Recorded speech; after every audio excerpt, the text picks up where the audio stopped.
পরম করুণাময় আল্লাহর নামে শুরু করছি। হে বিশ্বদরদী, আপনাদের সামনে খুব ছোট্ট করে একটি আলোচনা নিয়ে এসেছি। আলোচনাটি হচ্ছে, কোন লোকগুলো স্পষ্ট বিভ্রান্তির মাঝে রয়েছে। আসুন এর সমাধান পবিত্র কোরআন থেকে বাহির করি। দয়াময় আল্লাহ বলেন সূরা জুমারের 22 নম্বর আয়াতে, আফামান শারাহাল্লাহু সাদরাহু লিল ইসলামি ফাহুয়া আলা নূরিম মির রাব্বিহ ফাওয়াইলুল লিল কাসিয়াতি কুলুবুহুম মিন যিকরিল্লাহ উলাইকা ফি যালালিম মুবিন।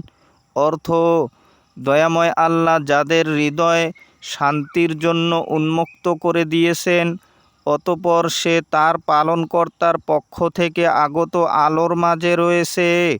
সে কি তার মতো, যার অন্তরাত্মা কঠোর? ধ্বংস তাদের জন্য যাদের অন্তর আল্লাহর কোরআনের স্মরণের ব্যাপারে কঠোর। তারা আছে স্পষ্ট বিভ্রান্তির মাঝে। হে দরদী, এ আয়াত থেকে বোঝা যায় যে যাদের অন্তর কোরআনের সাথে যুক্ত নয়, তারা স্পষ্ট বিভ্রান্তির মাঝে আছে।